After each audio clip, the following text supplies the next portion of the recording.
Good evening, everyone, and welcome to OSD Go Live, the post show. I am Diane Provito, the Assistant Superintendent for Curriculum and Instruction for Oceanside School District, and I am joined by Dr. Beth Zurianis, the Director of English, Library, and Reading in the Oceanside School District.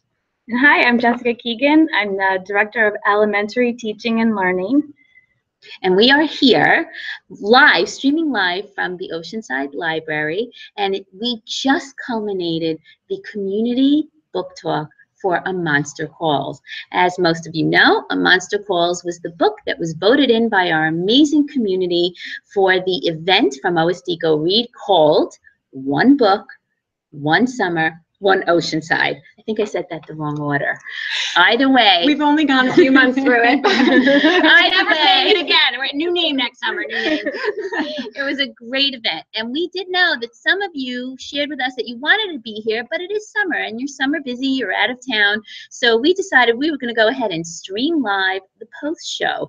Today's intergenerational book talk was unbelievable. It was remarkable, and there were some incredible thoughts and ideas shared by our youngest of students and some of our amazing community residents. So we wanted to share a couple of those with you right now. Jess? The discussion was absolutely incredible. We had an amazing moderator, Edna, and she was just fabulous. She really came prepared with a lot to talk about and a lot of questions that she gave to the community, but also the discussion really percolated organically as well, and some of our youngest audience members really took it and ran with it. Some really interesting things came up over the course of the discussion, but I think where we started was very interesting with the whole point of the power of stories.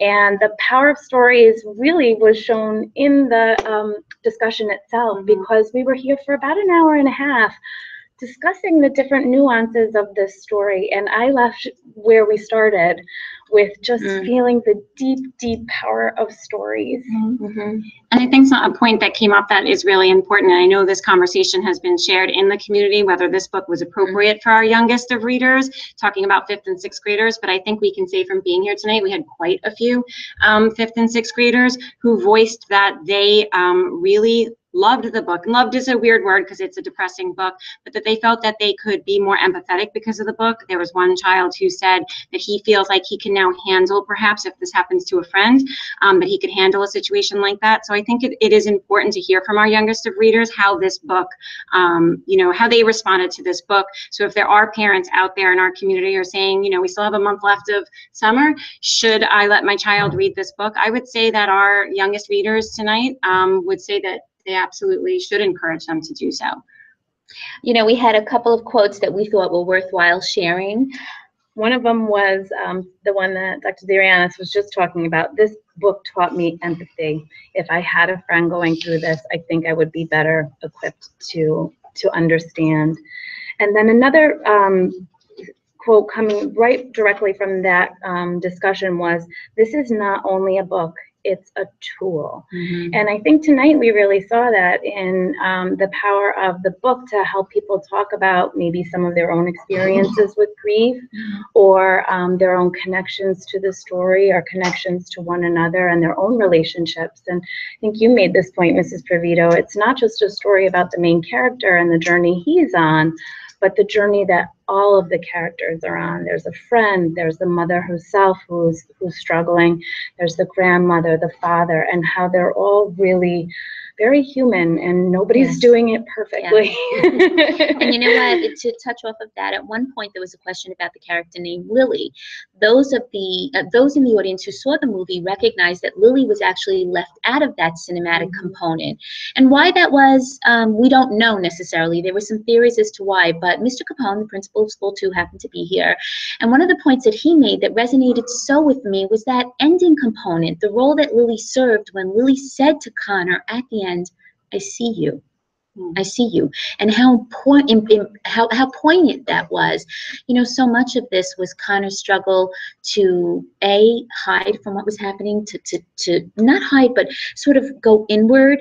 And the component of people out there not knowing how to handle Connor's experience and journey, and sometimes by not knowing how to handle it, not saying anything, tiptoeing around it, and those kinds of things don't always help somebody going through that either. So it was a very interesting thing, and Lily served that role to help Connor know that she sees him. There are people there who know his struggle, and support his struggle. And it was interesting because our librarian from school number 5 and 8, Mrs. Burns, mentioned that she felt that the character was left out of the film version because the character of Lily wasn't really well developed in the novel itself. So again, that goes to the testament and the power of a story, how some people can interpret a character. And obviously Mrs. Burns, who's very well read and a great interpreter of literature, felt that character, it was understandable that she was left out of the movie because she wasn't really well developed in the story. Yet Mr. Capone found that character so profound. That's so right. It always goes back to how a character, how you connect to that character and the interpretation exactly that you I have. think that's pretty interesting. A book is a personal journey. A book is a personal journey, and you bring your own experiences, your own background knowledge to it, and that's how you interpret what's happening in that book. Or it is what evokes different emotions. You know, I think I would be remiss if we didn't sort of turn the camera just a little bit to introduce to you someone who's here with us right now, and I hope it's okay. This is Eleanor Mahoney from our library. I'm a librarian, and I'm also the adult programmer. Okay, I would love if you could share with our audience maybe some of your reflections of the book talk.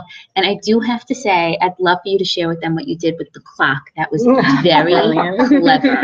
There was a clock on the table set to 12:07, a very, very important time in this particular story. One of the conversations that I enjoyed listening to mostly this evening is when people were talking about the disconnect between pretty much all of the characters of the story. Nobody was able to connect at any level, whether it be the children or whether it be the adults. And I found that to be very interesting. With the grandmother and the mother and the son, it was almost generational. It was just the disconnect was passed on from one generation to the other. And let's just hope that Connor is able to learn from it and he doesn't move that onto the next generation. Yeah. Thank you. That's a great point. Thank you so much for being with us, Eleanor. Okay, so as you can see, this was quite the spirited conversation today. I think we have the right and we get to say that the youngsters who attended this evening's book talk at the Oceanside Library made us quite proud. They were articulate. They understood the depth of meaning and the themes within this story. And frankly, if that is what the future is, we are in excellent hands, Oceanside, and we wanted you to know that. So shout out to our amazing students, by the way. And I think equally going to shout out to our amazing teachers, because I think what was amazing is that our teachers really ended the year celebrating One Summer, One Book, One Oceanside, and getting our students started with A Monster Calls. And then the kids took the gauntlet and sort of ran with it. But it was so great tonight to see administrators, tons of teachers from all levels. Board members, community members. Senator Kaminsky was here. So, I mean, if that's not like the spirit of a community read, I mean, I said to Mrs. Provito and Mrs. Keegan earlier, I was like afraid there was going to be like us talking and my daughter Zoe, and we were just going to hang out with some tea tonight. But that's not what happened. No, we had a full house, a packed house of a ton of people. You want to peek in? So Zoe has been monitoring for us that little sidebar. Some of you have the capabilities of actually responding to us or asking questions via your sidebar. So Zoe's been monitoring that. If you are here joining us, go ahead and say hello to us, because we'd love to give you a shout out sort of towards the end.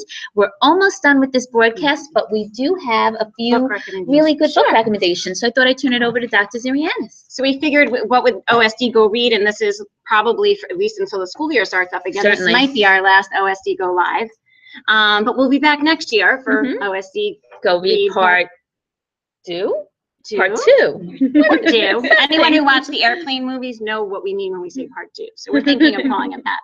But, you know, this was obviously a heavy book. And I think oftentimes YA literature tends to be emotional. There tends to be some dark themes. There tends to be some emotional themes. But we want to just make some. You have a month left of summer, and you might be looking for some books to read. So one book that sort of takes it in the opposite direction and is a little bit lighter and from a well-known author is John Green, one of his latest books. We don't have the actual books, but we have this fancy picture printed up online. It tells you how popular they are, though, because they're taken out. They've been taken out. And this book is called An Abundance of Catherines. And it's about a young boy. He's not that young, but he's in high school, and he's been dumped by 19 girls named Catherine. So it talks a little bit about his journey, how to write that. Wow. And that's by John Green. So that's like if you're saying, oh my, I just spent like 3 weeks crying over Monster Calls, I need something a little lighter in the YA genre, that's probably a good way to go. Of course, let's not forget our other two options from One Summer, One Book, One Oceanside. Some people thought The Outsiders was going to win, and it didn't, but you still have time to read that, as well as Gathering Blue, which is the sequel to The Giver. And of course, if you've already read that book, you can go on and read The Messenger, which is the third book, and Sun, which is the fourth book in that now quartet. It only recently became a quartet. It used to be a trilogy. And then lastly, we heard from so many people that although they may not have necessarily loved the story because it was so depressing on Monster Calls, that you couldn't argue with the quality and the craft in Patrick Ness's writing. So obviously, he's written a ton of books. Not all of them are appropriate necessarily for the YA age group, but there is the trilogy, the Chaos Walking trilogy, and that book, especially the third book, has been getting a lot of public positive press, and that book also won the Carnegie Medal, which is the same medal book award that A Monster Calls won. It's been highly regarded as far as the quality, and that's sort of a dystopian science fiction type trilogy. But if you're into Patrick Ness and are looking for your next Patrick Ness read, where the language isn't necessarily as crass as some of his other stuff, then the Chaos Walking trilogy might be for you. So check out one of those books in your remaining weeks of summer for your summer reading. Those are great recommendations. And if you do end up choosing one of those books, please tweet us at OSD Go Read on Twitter. Or tweet us whatever you're reading this summer, because there's nothing better than a recommendation from another reader. So we're at the close of OSD Go Live, but before we go, we want to give quite a few thank yous out there.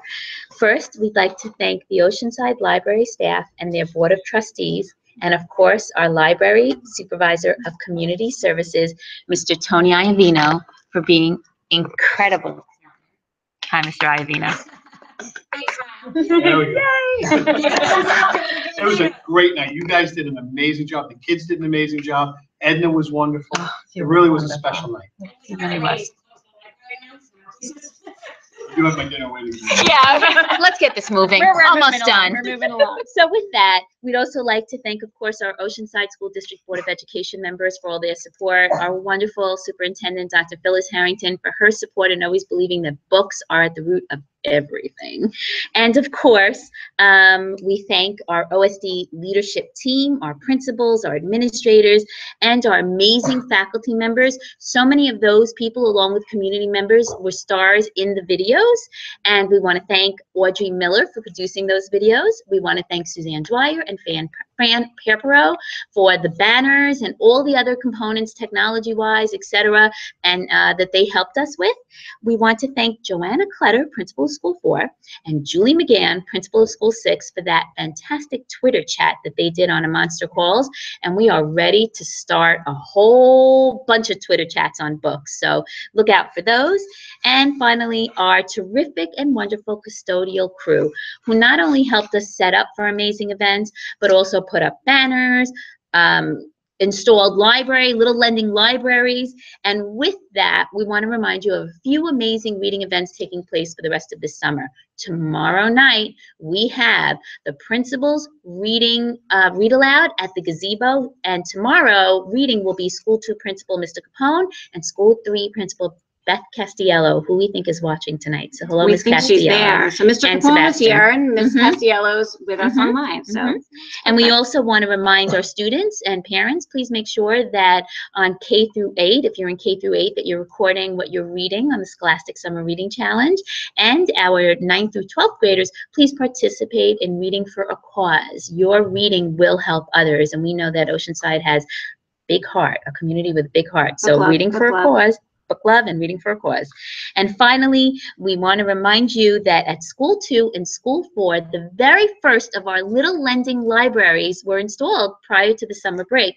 You can stop by, grab a book, or leave a book. So please do so. And as the fall comes along, look out for one of those little lending libraries at all our elementary schools. And some other library secrets. That's right. And finally, Ms. Zoe, will you let us know who we should be shouting out? Julian Martin, Beth Castiello, Miss Alden, Sebastian Castiello, and Donna Kyatt. Hi, Mrs. Kyatt. Nice to see you. Hi, everyone. Hi, Beth. Hi, Sebastian. And More? Julianne. No, and Julianne. I just want to, Julianne Martin.